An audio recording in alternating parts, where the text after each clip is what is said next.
Hola, muy buenas tardes. Bienvenidos un jueves más al Observatorio de la Lengua Española y las Culturas Hispánicas del Instituto Cervantes en la Universidad de Harvard. Muchas gracias por estar con nosotros y en esta ocasión volvemos a reunirnos para continuar con nuestra serie de encuentros, talleres, charlas, presentaciones sobre la pedagogía o la formación en la enseñanza y el aprendizaje del español en el contexto de lo particular de los Estados Unidos.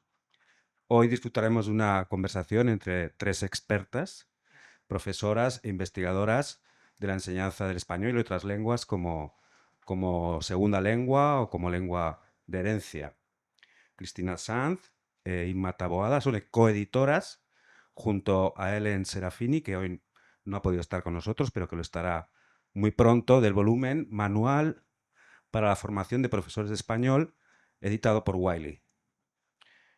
Yo no soy experto en estas materias, que para eso tenemos a María Luisa Parra, que está en nuestro comité ejecutivo y nos asesora en los temas de pedagogía.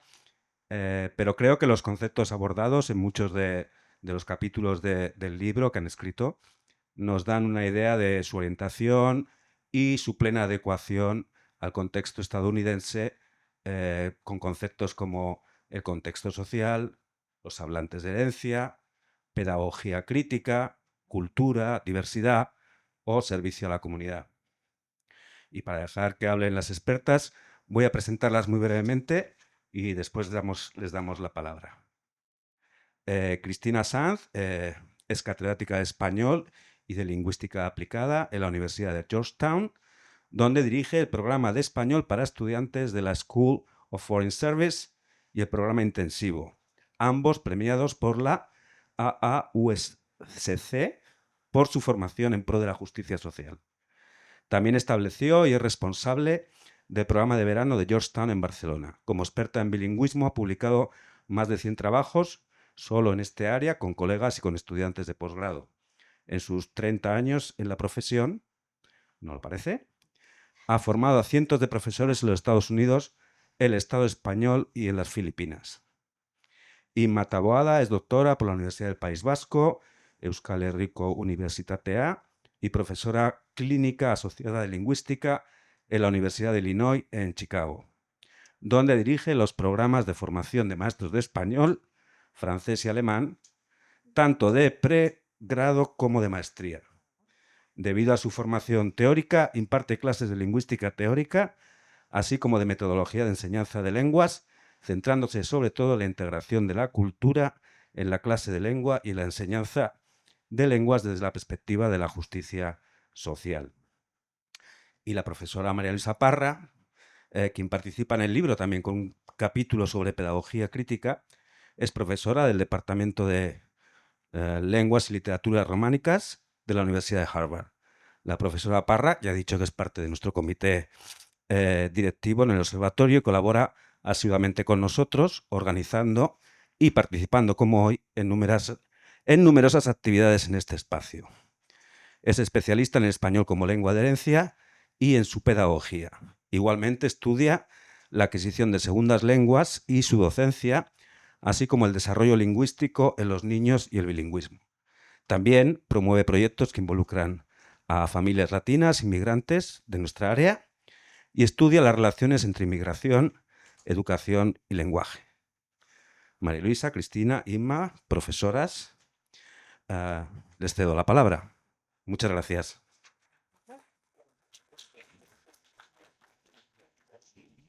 Muchas gracias, Javier, por tu generosa introducción, como siempre, y por abrir las puertas al observatorio, a otra sesión que promete ser muy interesante para nosotros que somos docentes de español, además del perfil de investigación que ha presentado Javier de nuestras invitadas, también es importante resaltar su experiencia docente a muchos niveles, en diferentes contextos. Entonces creo que esto es una gran aportación o una gran fundación, ¿no? Para hablar del libro también no solamente desde lo teórico, sino desde lo práctico. Entonces vamos a hacer un tipo de conversatorio con algunas preguntas que hemos preparado y después abriremos el piso para la audiencia, ¿no? Bueno, pues muchas gracias por estar acá. Y bueno, me gustaría mucho que empezáramos a hablar sobre eh, ¿por qué la idea de editar un manual como este y qué es este manual, Cristina? Bien, Mm. muchas gracias por estar aquí. Sé que después de trabajar es difícil venir y escuchar y aprender cuando uno está enseñando todo el día.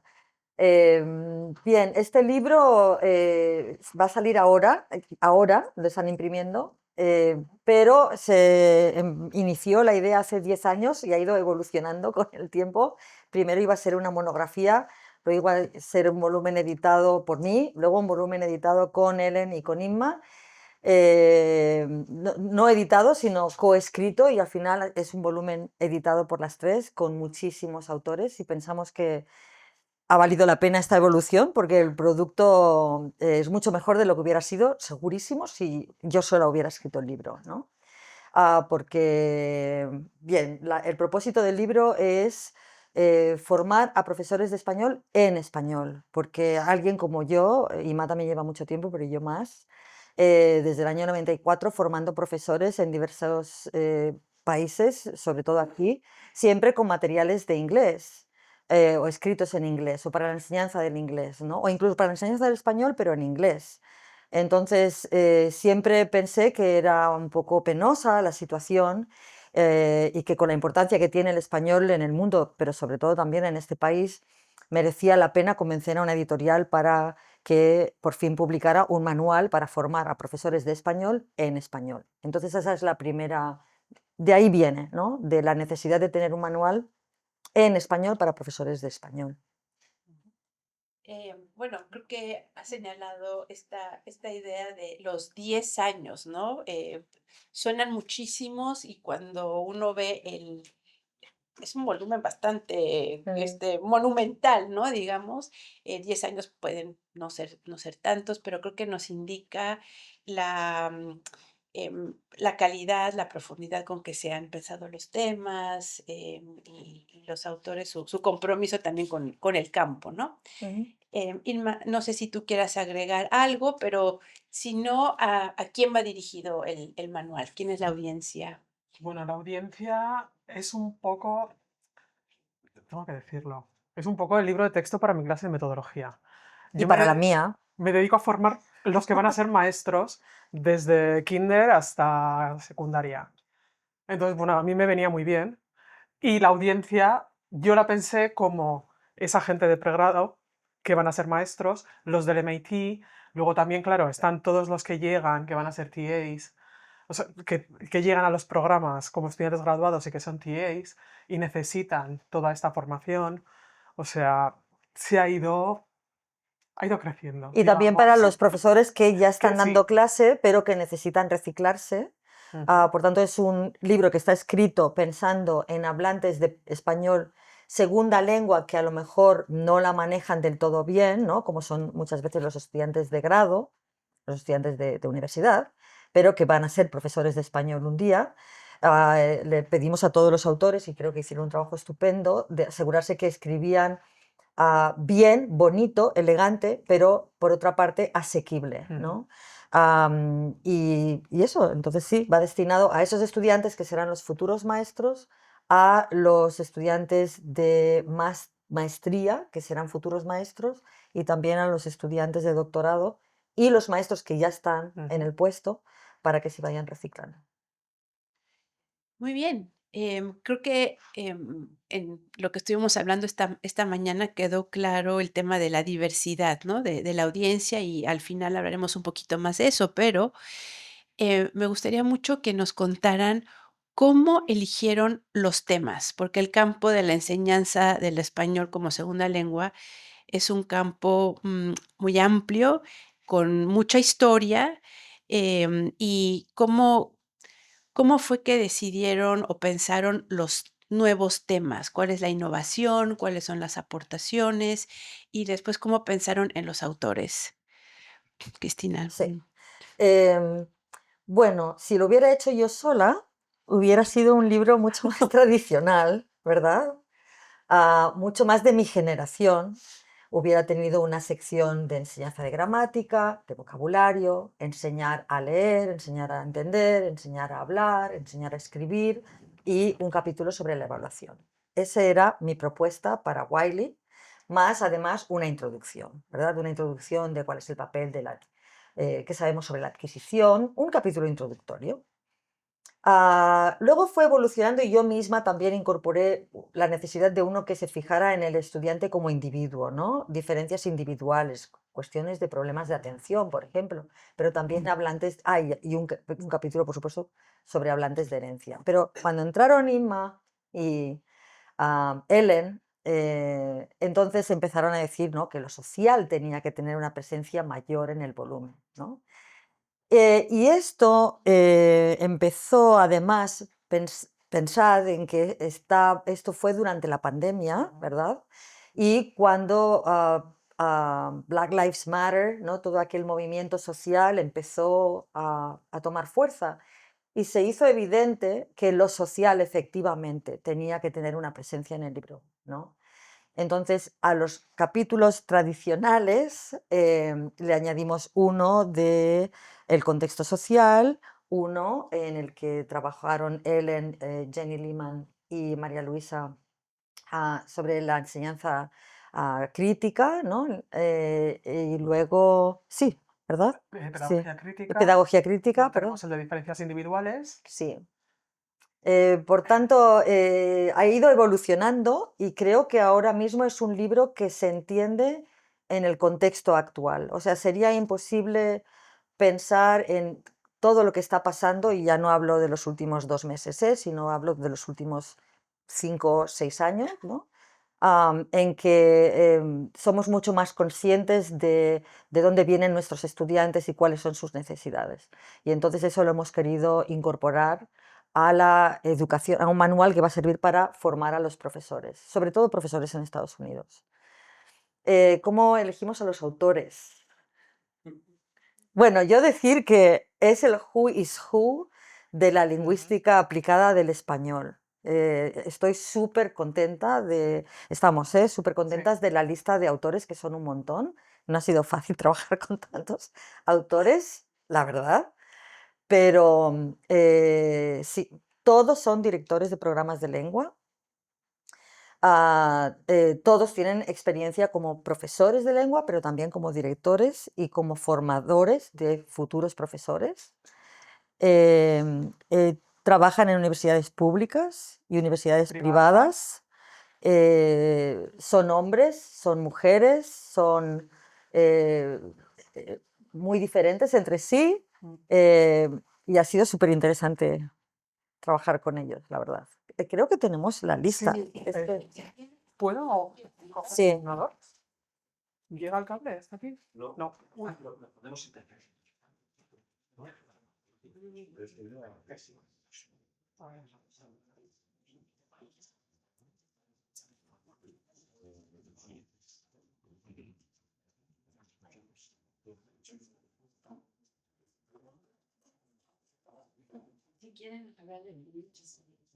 Es que sí, necesito verlo.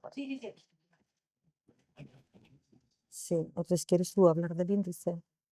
Vale.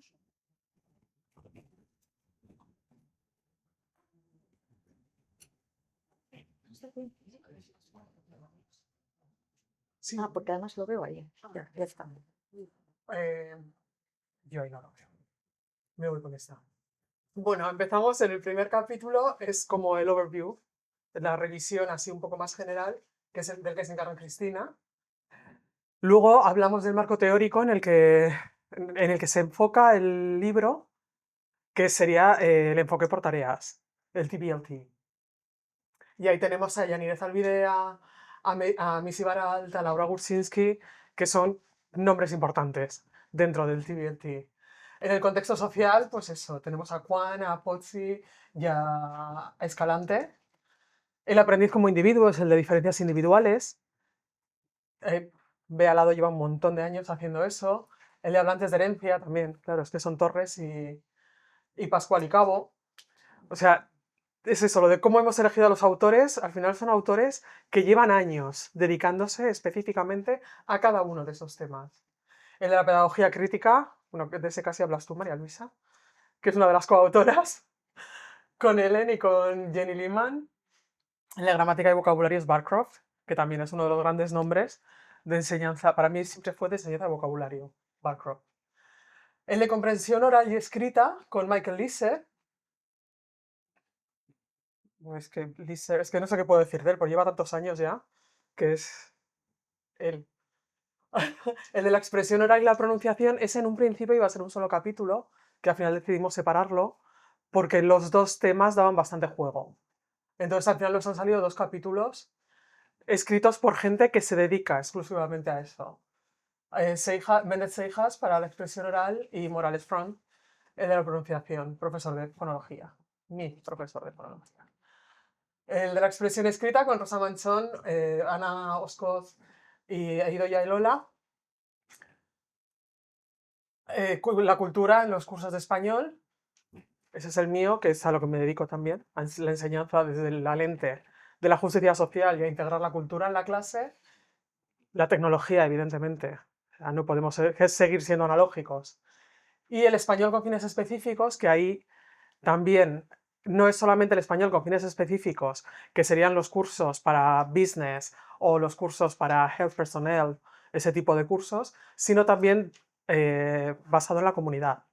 O sea, que los chicos tengan la oportunidad de salir a la comunidad, de trabajar con ellos, de hacer cosas en la vida real. Y todo esto encaja perfectamente dentro de ese enfoque por tareas del que nos ofrece el marco el segundo capítulo, porque podemos trabajar con cosas reales. No es simplemente enseñar gramática y vocabulario, vamos a aprender los colores y cómo se llaman los animales. No. Y el último, evidentemente, tenía que ser la evaluación. Y evidentemente tenían que ser de ACFO, perdón. Evidentemente. Para la audiencia y yo, porque sufro bastante con los acrónimos, ¿nos podrían explicar un poquito más lo del TBLT? O sea, como para que todos estemos on the same page, ¿no? ¿Qué es lo que se quiere decir? ¿Cuáles son los principios? ¿Cuál es la idea? Porque me parece que ese es un poco la columna, Sí. ¿no? Que vertebra el volumen. A ver, pues TBLT es una aproximación a la enseñanza, ¿no? Y que ha cogido muchísima fuerza. A ver, si empezamos con la enseñanza, ¿no? Los romanos enseñaban de una manera, luego en los monasterios se enseñaba de una manera diferente, luego en el siglo XIX se enseñaba de otra manera, ¿verdad? Berlitz se enseñaba de otra manera, y así vamos llegando al método comunicativo, ¿no? Y dentro del método comunicativo, la evolución del método comunicativo ha sido TBLT, Task-Based Language Teaching, que en español se llama la enseñanza mediante las tareas o basada en las tareas. Hay una conferencia que tuvo lugar hace 2 semanas, 1 o 2 semanas, que es TBLT, se reúne cada 2 años y cada vez es mayor, o Sí. sea que es algo que tiene mucha fuerza tanto en la investigación como en la práctica, ¿de acuerdo? Hay 2 maneras, ¿no?, de llevar TBLT al aula.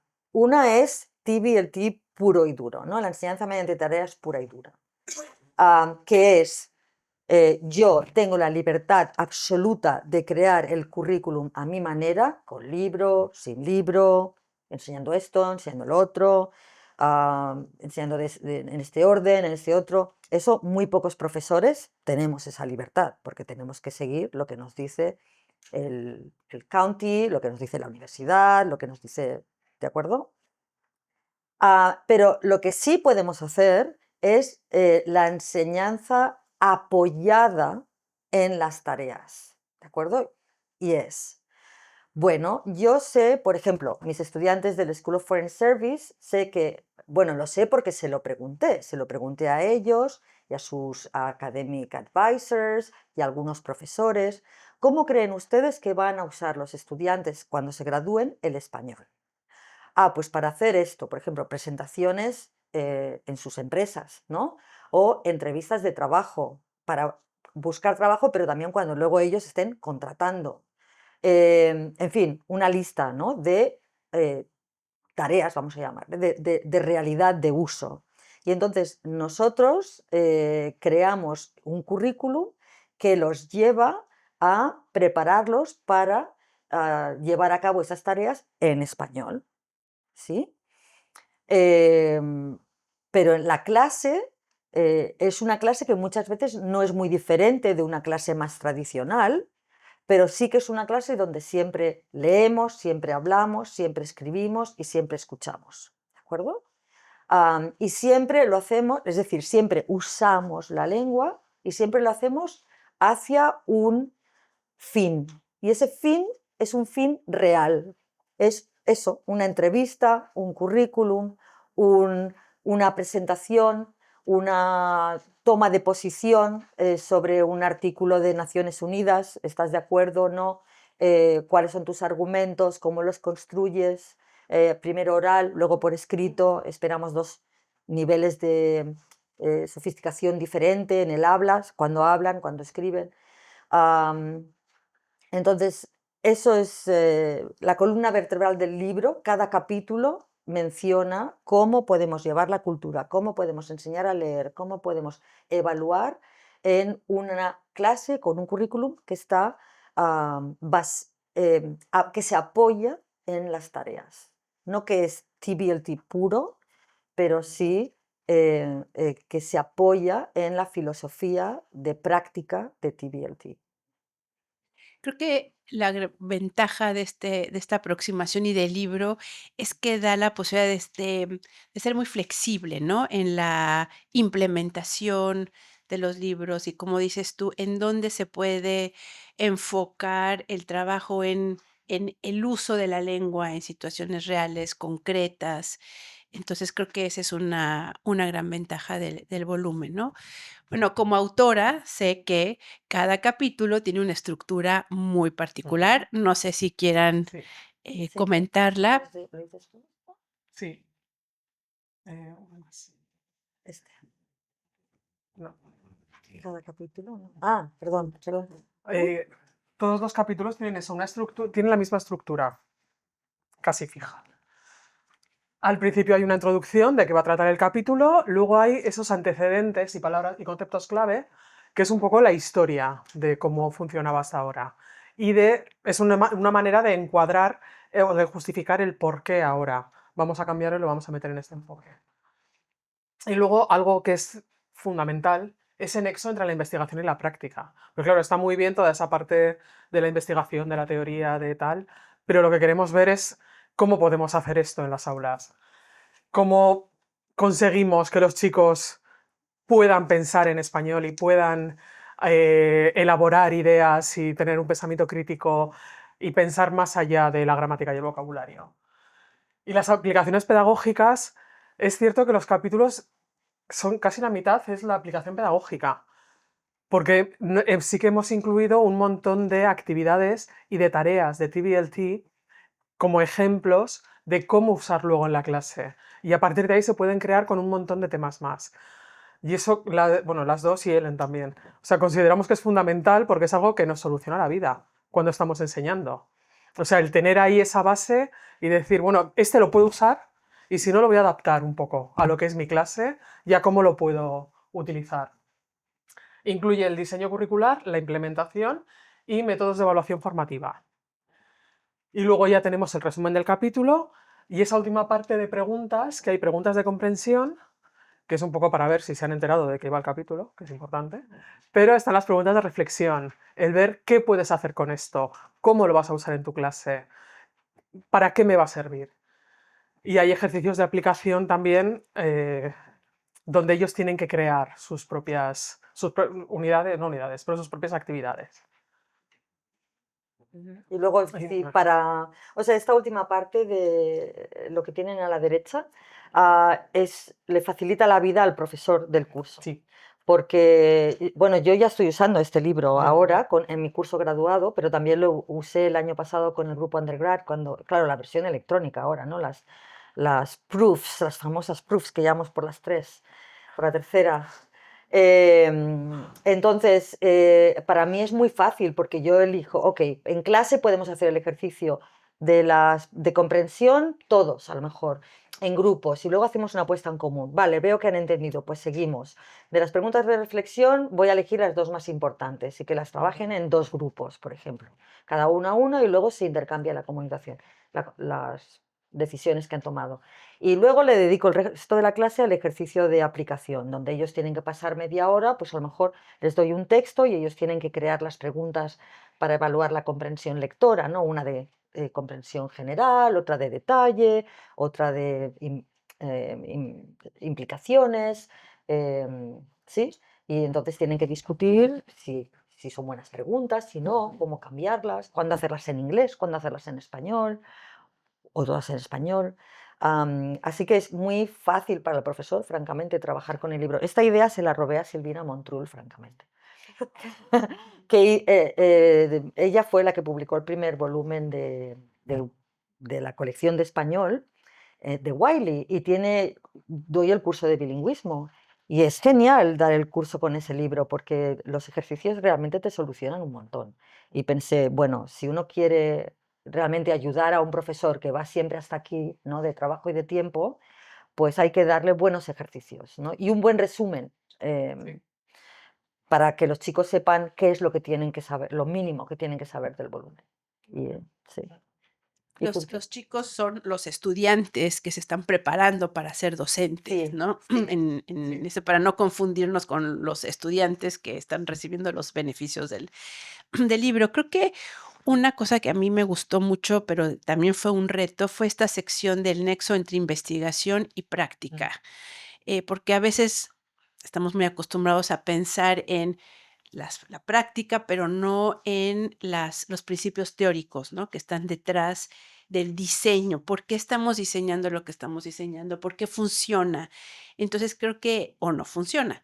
Entonces creo que esa parte es de particular interés como para también actualizarnos en cuáles son los principios teóricos más actuales, digamos, ¿no? Ujú. Y y cómo se liga a la práctica fue un ejercicio muy interesante de escribir y también creo que es muy, útil, ¿no? Ujú. Para los profes en el aula. Sí, yo, si puedo decir algo. Sí. Ah, en inglés tenemos teacher training, ¿no? Y teacher education. Y yo siempre insisto en que lo que hacemos es teacher education, ¿no? Porque training es esto se hace así y ya, o esto no se hace así y ya. En cambio, teacher education es esto es mejor si se hace así por esto y esto y esto, ¿no? Es como uno educa a su hijo, no le dice sí o no, sino le dice sí por esto y esto y esto, no por esto y esto y esto, ¿no? Pues es importante porque si tú al futuro profesor o al profesor que está ahora ya enseñando, le explicas el porqué de las cosas, puede aplicar esos conocimientos a otras cosas, ¿verdad? En cambio, si solo le dices sí o no, eh, no puede salir de ahí, ¿verdad? De ese único caso, de esa única actividad o de ese único ejemplo. Entonces, creo que como educadores que somos, es importante pensar en que estamos educando a profesores, a formadores. Estamos formando formadores. Ujú. En lo teórico y en lo práctico, ¿no? Que ¿Sí? creo que es muy, muy importante. Un reto que sabemos que tenemos cada vez, o sea, es el tema ahora, es el tema de la diversidad. La diversidad en el aula, en nuestro estudiantado, pero también en el profesorado. Entonces, ¿cómo abordan ustedes este tema tanto para los profesores como para los estudiantes? En- Oye, bueno, tenemos varios ejemplos. Uno sería las ilustraciones que utilizamos. A ver, es básico, es importante toda la diversidad de estudiantes que vamos a tener, que nuestros estudiantes van a tener en sus aulas. Al final es eso. O sea, si quiero que los estudiantes se interesen en algo, tienen que verse reflejados. Tienen que aparecer ellos también en el libro. O sea, no podemos hacer todos los libros de familias blancas maravillosas, biparentales, todo perfecto. No. O sea, hay 1000 tipos de familias, hay 1000 tipos de personas, hay miles de todo.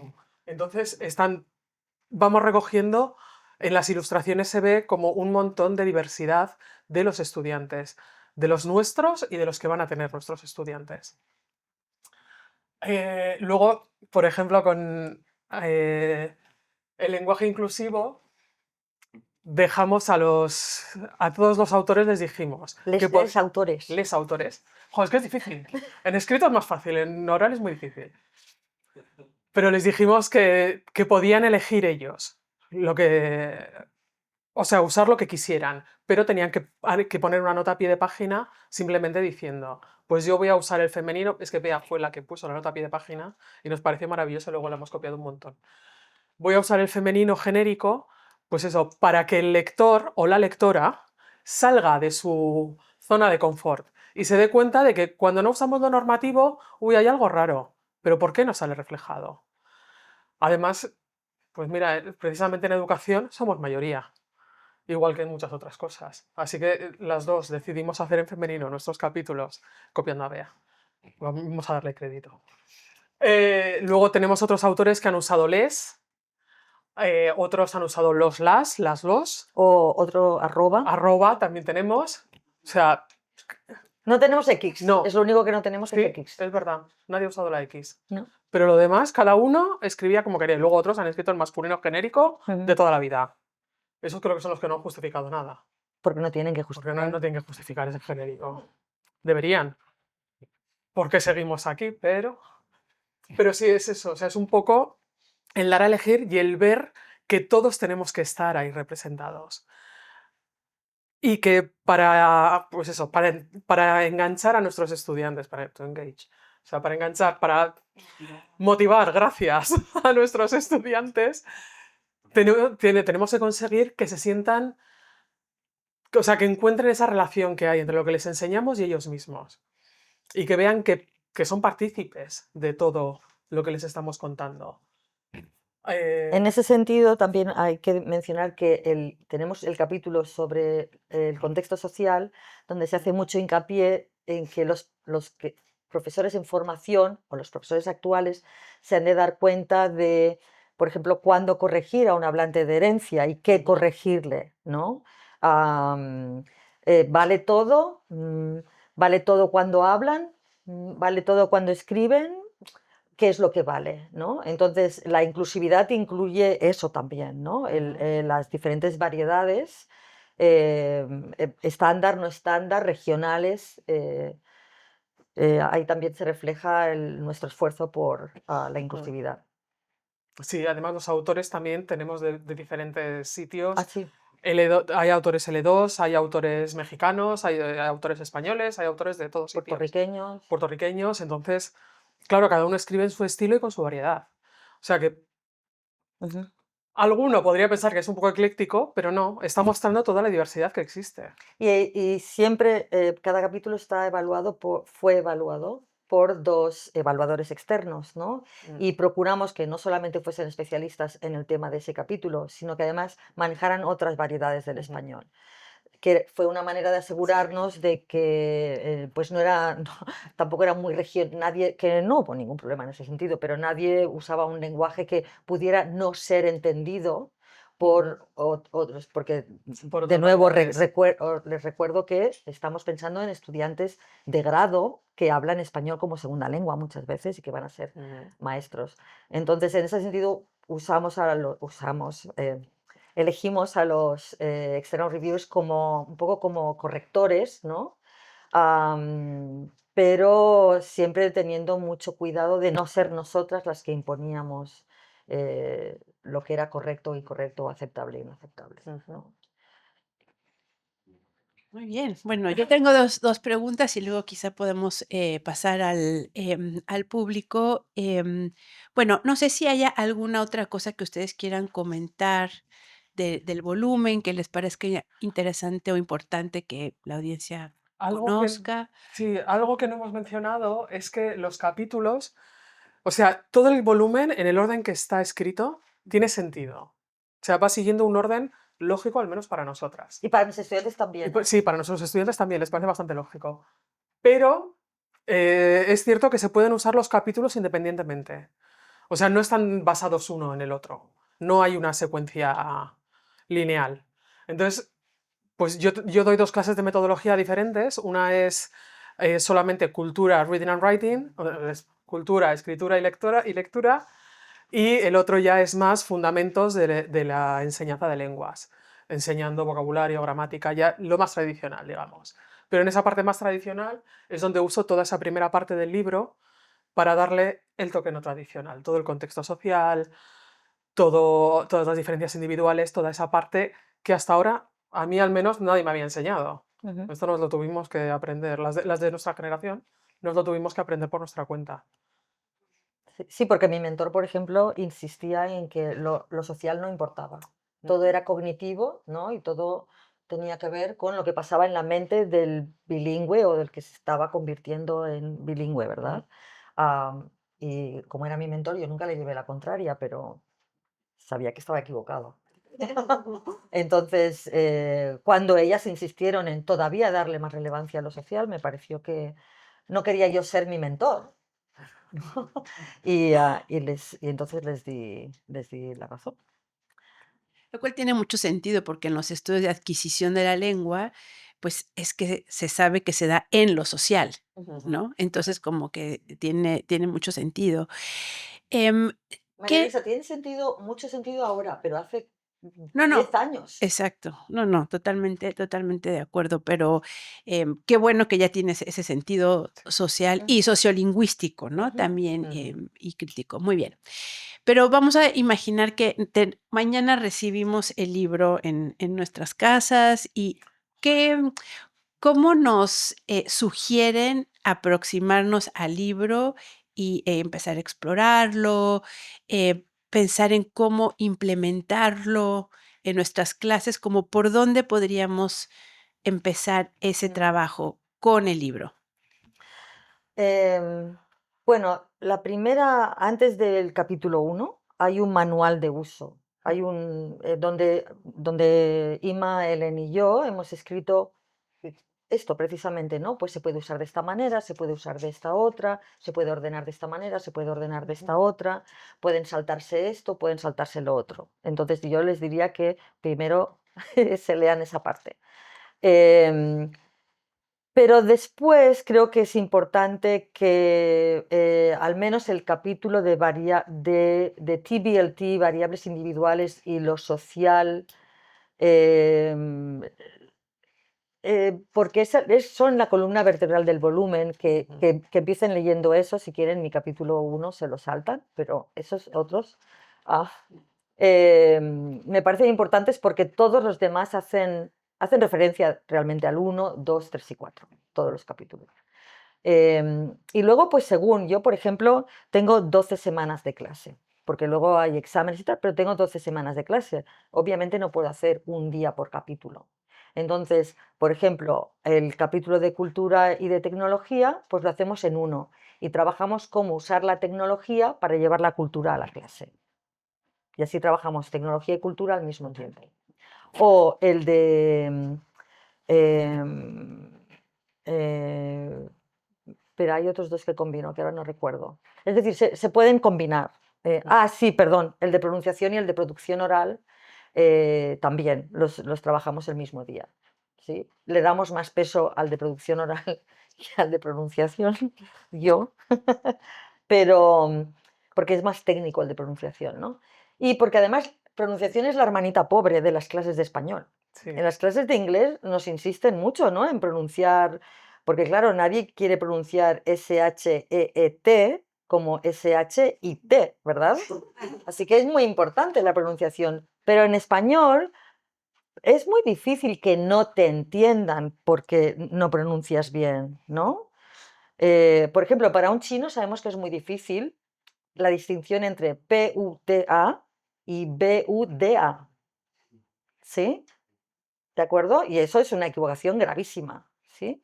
Pero no son solamente los hablantes de mandarín y son dos palabras que contrastan muy pocas veces.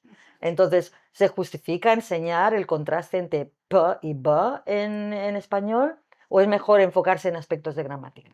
Entonces, bueno, por eso le dedicamos menos tiempo al capítulo de... entonces, eso, como tengo menos días que capítulos, pues los combino. Y podría incluso, si sabemos que nuestros estudiantes no van nunca a dar una clase de español para las profesiones, pues a lo mejor nos podemos saltar ese capítulo. Por ejemplo, en high school, o sea, en el MIT, ¿no? Pues tendría sentido sentar. En cambio, los estudiantes de doctorado es muy posible que en el futuro tengan que dar español de negocios o español para las profesiones, for the law, ¿no? Spanish for the law. Entonces, pues sí, deberíamos trabajar ese capítulo. Sí, bueno, no sé qué piensa la audiencia, pero siempre hay un trabajo como de, primero, bueno, pensar qué es lo que quiero o qué me gustaría y luego ver si lo encuentro, pero en esa búsqueda nos damos cuenta que encontramos cosas que no habíamos pensado, pero que nos van a servir.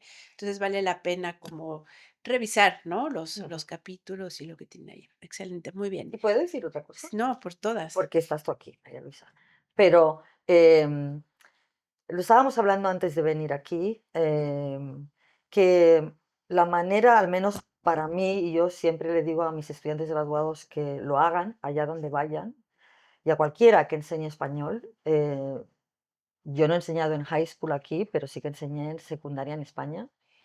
Pero desde luego en la universidad, donde corre peligro que nos cierren programas y que nos cierren departamentos, es muy importante decirle a todos nuestros colegas en todos los comités a los que vamos que nosotros hacemos lo que ellos hacen, solamente que lo hacemos en español. Entonces, por ejemplo, en Georgetown, que es una universidad jesuita, donde uno de las motores de la enseñanza, ¿no? Es la justicia social y el formar personas para otros, ¿no? People for others.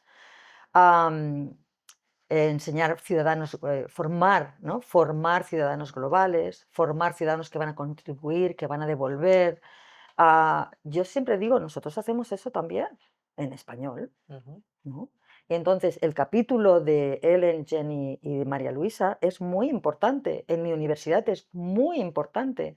Es muy importante que nuestros estudiantes de doctorado entiendan que en nuestras clases de español nosotros estamos formando a los estudiantes en ese espíritu crítico, y no solamente de leer críticamente, sino de pensar críticamente. Solamente que estamos enseñando a pensar críticamente en español. ¿De acuerdo? Entonces el español es solo la herramienta para formar ciudadanos, personas que van a contribuir a la sociedad. Y eso creo es una manera de asegurarnos, de hacernos relevantes, que yo creo que somos muy relevantes, pero hay que hacernos relevantes a los ojos de los demás, ¿no? Entonces, este capítulo de conciencia crítica, al menos en una universidad como la mía, es fundamental. Y continuamente cito el capítulo en los comités a los que voy, ahora que estamos hablando de posibles cambios, ¿no? Siempre en lo positivo en Georgetown, ¿eh? De momento. Siempre insisto, ¿no? En el español es como lo que hacen en nuestras clases, como lo que hacen en filosofía, o lo que hacen en geografía, o lo que hacen en economía, solo que en español. Buenísimo, muchísimas gracias. Sí, tuvimos el mes pasado a Jenny Lehman, que nos habló de la pedagogía crítica, y ahora vendrá Ellen justo a hablar de el enfoque por tareas. Y creo que ella o sea, va a dar muy buenos ejemplos de qué significa, cómo se arma un currículum a partir de eso, o cómo puede servir como apoyo en cualquier clase que tengamos, ¿no? Sí, ella es ideal para hacer eso. Sí, bueno, por eso la invitamos. Pero bueno, muy bien. Inmar, no sé si tú tengas algún otro último comentario antes de abrir para... No, estaba pensando cuando estabas diciendo que ese capítulo es muy importante en Georgetown por toda esa base que tiene jesuita. Claro, la mía es una universidad completamente diferente, o sea, es UIC, universidad pública en Chicago, pero ¿cuál es nuestra población? O sea, todos nuestros estudiantes, bueno, todos, bueno, en mi programa sí, el 90% son heritage speakers, hablantes de herencia, que quieren ser maestros de español, y que muchos de ellos van a tener en sus clases a más hablantes de herencia. Y es una forma también de que ellos aprendan a pensar y a darse cuenta de que cuando en la escuela le decían eso está mal dicho, pues igual no está mal dicho, mire usted. Igual sí que podemos enseñarlo de otra forma, aceptar otras variedades, empezar a pensar. Y también ellos lo ven muchas veces en una forma de devolver a la comunidad lo que han aprendido, o sea, cómo ayudar a su propia comunidad. Y eso me parece, es que me parece la meta ideal, sinceramente. Excelente, muy bien. Bueno, pues no sé, un aplauso. Están circulando por ahí un flyer Sí. con un QR, no sé, para ordenar el libro Sí, y sí, porque tiene un descuento durante 2 meses, hasta el Hasta el 1 de 1 de junio. bueno, muy bien, podemos abrir el piso para preguntas, comentarios.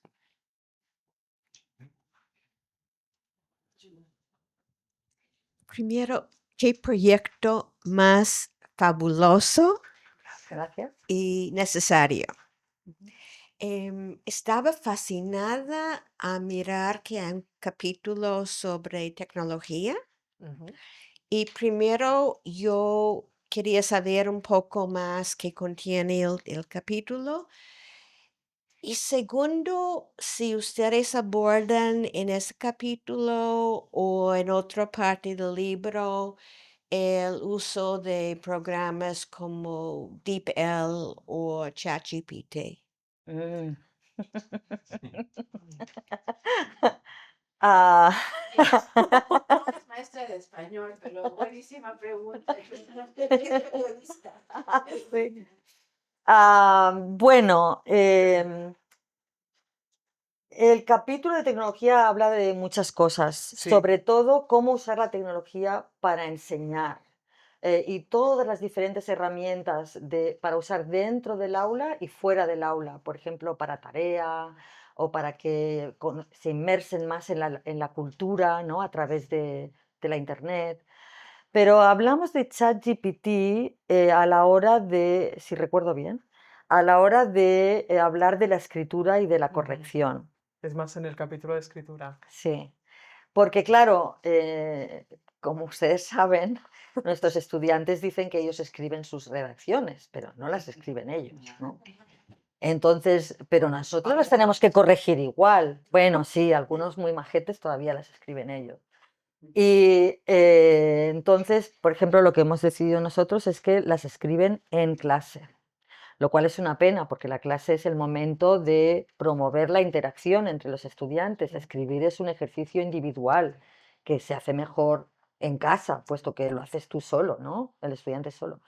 Pero para evitar el uso de ChatGPT, los obligamos a usar papel y lápiz y escribir a mano en clase. Pero aparte de eso, ustedes ven perdón. Aparte de eso, ustedes tal vez en el libro ven la posibilidad de DeepL o ChatGPT como una forma de enseñanza. Como herramienta En para el, enseñar, o como no, Duolingo, tipo Duolingo.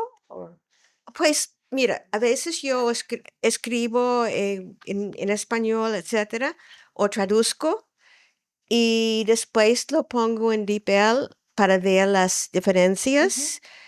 Y a veces yo pienso, esa palabra realmente es mejor que la palabra que Ujú. estoy utilizando. ¿Eso está contemplado o es demasiado? No, no sé si está en No, el capítulo, la verdad. aparece, No, pero no me parece recuerdo una si gran aparece, idea. pero sí, sí, y yo también lo hago, porque Mm. mi inglés no es el inglés de un nativo, ¿verdad? Y es muy útil. Y usar collocations, por ejemplo, no sé si a usted le pasa, pero a mí me suena una palabra, ¿no? Esta palabra existe en inglés, sé que existe, pero no sé si en este contexto cae bien, ¿verdad? Entonces busco esa palabra en la googleo, ¿no? La busco en Google y me aparecen muchos casos en los que se usa esa palabra y veo, sí, bien, exacto, es el uso que yo le quiero dar a esa palabra, ¿no? Eso se llama collocations y hace muchos años que se está haciendo investigación, sobre todo en inglés, ¿eh? Sí, mucha más investigación en inglés siempre, inglés como segunda lengua, pero también en español. Y sí, ya mucho antes de ChatGPT. Sí. Ujú. Pero creo que este es un muy buen ejemplo de el tipo de, aunque no sea es específico, el tipo de tareas, perdón, que nosotros tuvimos y ejercicios que tuvimos que pensar para incorporar en el capítulo, ¿no? Ujú. Cómo este tema de tecnología o de pedagogía crítica o de lo que sea, lo podemos incluir como una actividad, cómo se traduce en una actividad pedagógica, ¿no? Eh, Gracias, muy interesante. Enseño en Tufts y estamos adaptando el currículo a- para que esté todo basado en tareas. Muy bien. Ok, so con nuestro nuevo jefe, Juan Escalona Torres, los 3 primeros semestres estamos usando tareas o en todo el semestre y estamos ahora aprendiendo con él en talleres cómo hacerlo. Ujú. Y la pregunta es si ustedes tienen en este capítulo de tareas un método de evaluar las tareas, porque Sí, Ujú. sí. está en el libro. Sí, porque si se fija, bueno, es que no le hemos enseñado mucho, pero cada capítulo tiene una sección De ¿dónde está? evaluación De formativa, evaluación en la tablita, formativa. Ah, en la tabla. pero nos lo hemos saltado. Métodos de evaluación formativa, no lo hemos Sí, dicho. ve el 3, métodos de evaluación formativa. Sí. Todos los capítulos Tienen, tienen una sección sobre cómo evaluar, no en un examen final, sino en el sí, en el día a consecuencia de día. la formación, ¿no? Durante el semestre, lo que sea, por ejemplo, la comprensión o la producción, o en este caso, el aprendizaje mediante tareas. Ok, gracias. Ujú. Luego hay un capítulo final, ¿no? Y luego hay un capítulo Evaluación. final. Pero el capítulo final, como viene de ACFO, de autoras de ACFO, es mucho más conservador. Sí, No consideran la enseñanza media. O sea, sí lo mencionan porque tienen que mencionarlo porque es la columna vertebral del libro, ¿verdad? Pero ACFO todavía no trabaja no ha incorporado TBLT. y es más conservador, pero también es cierto que al final son los que llevan un poco toda la educación, toda la formación de profesores, de maestros de español y de segundas lenguas. Entonces, claro, tenemos que adaptarnos a sus cánones también. Entonces, por ejemplo, en el de cultura yo busqué formas que tenían ellos de evaluar los diferentes niveles de lengua y lo he adaptado a cómo evaluar la cultura, usando sus tablas, usando sus niveles, todo. Pero claro, al final o sea, pienso en mis chicos, los que van a ser maestros en secundarias necesitan eso. Entonces ese capítulo también es necesario al final. Ahí hubo un back and forth Sí, notable entre Inma y yo, ¿no? Porque yo le decía, esto es demasiado actful, esto es demasiado... Porque las 4 Cs, ¿no? No sé cuántas Cs. Cinco. 4 Cs, Cinco. sí, o 5 Cs, 5 Cs. 3 Ps y Entonces, 5 Cs. sí. Ok. Pues una es comparación, ¿verdad? Y yo le decía, a ver, lo de comparación, todas las comparaciones son nefastas, Horribles. ¿verdad? Y porque siempre hay uno que gana y uno que pierde. Y si vamos a comparar, el punto de partida siempre va a ser el del estudiante americano, ¿verdad? Compararlo con el otro, que va a ser pues México, España o Argentina. Yo no quiero que gane nadie. Yo no, porque, o sea, si siempre les enseñamos a pensar en español, esa es la meta, no del inglés al español, sino en español, ¿por qué tenemos que llegar a la cultura del otro a través de la nuestra? ¿No? ¿Por qué a través de la comparación? Tiene que haber mejores maneras de enseñar la cultura que no sea a través de la comparación. Sin embargo, por tanto, el back and forth. Sí. Pero sí, porque además me enfadaba mucho, porque Emma insistía. Porque Pero, pensaban mis chicos que lo claro, necesitaban. pero por otra parte entiendo que los estudiantes de IMA lo necesitan y también sería muy injusto para mis estudiantes de doctorado que van a buscar trabajo y que sé que según donde vayan a buscar trabajo les van a preguntar desde, ¿no?, la perspectiva de ACFO. Tienen que saber de ACFO. Yo no los estaría preparando bien si ellos no pudieran tener una conversación con con la persona que los ha de contratar o que queremos que lo contrate, ¿no?, que los contrate, que viene del mundo de ACFO, que se ha formado en el mundo de ACFO. Así que por mucho que yo hubiera querido Eliminar ACTFOL no del libro. eliminar, pero bueno, Celia Chamón es una ex estudiante, o sea que, pero hubiera preferido otra manera de ver la evaluación, ¿no? Pero bueno, creo que hay que ser honestos, ¿no? Y presentar todos los puntos de vista y no los... Pero llegamos a un término medio, ¿eh? Sí, sí, Al final nos quedó muy bien. sí, sí. Muy bien. ¿Más preguntas por ahí? ¿No? Pensé que ya querías saber alguno.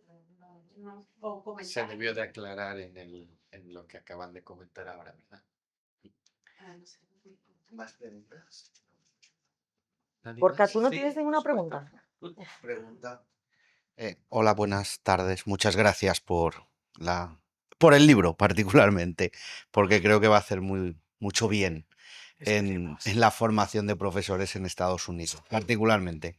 Eh, Llevo ya bastantes años en este país y recuerdo que cuando llegué decías máster de enseñanza de español como lengua extranjera y te decían, ¿qué? ¿What?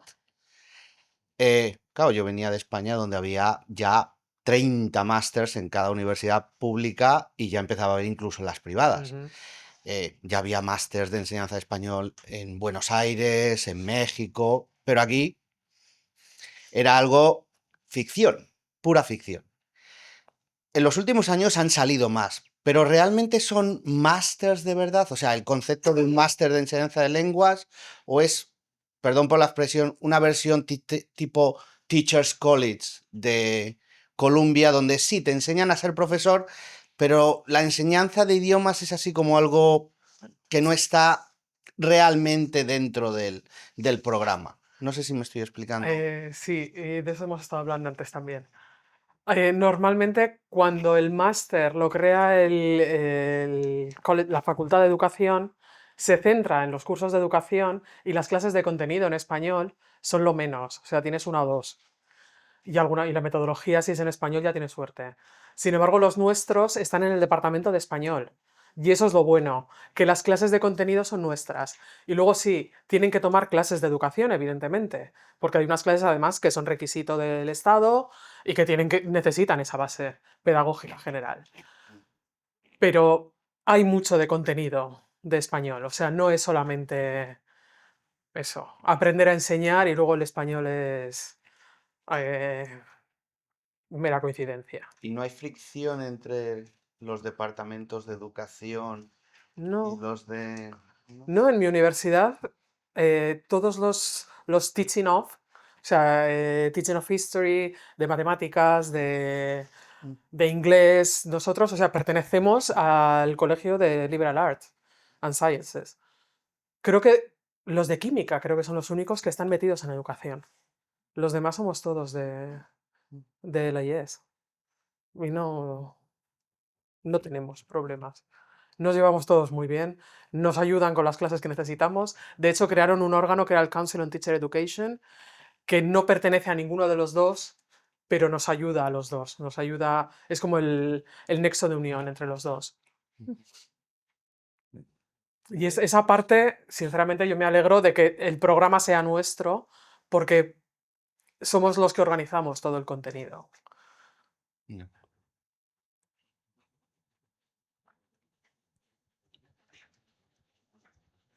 ¿Más intervenciones? ¿Preguntas? ¿Algo que quieran añadir ustedes? No sé. ¿Qué? ¿Gracias?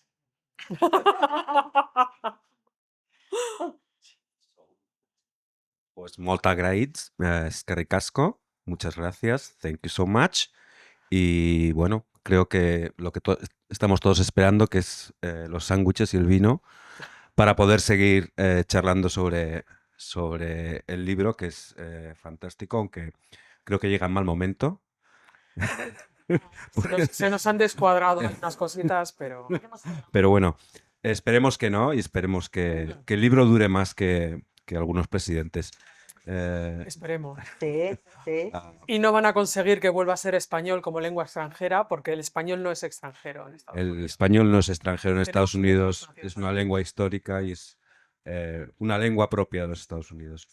Muy bien, muchas gracias por estar con nosotros y lo dicho, los sándwiches y el vino. Ah, gracias.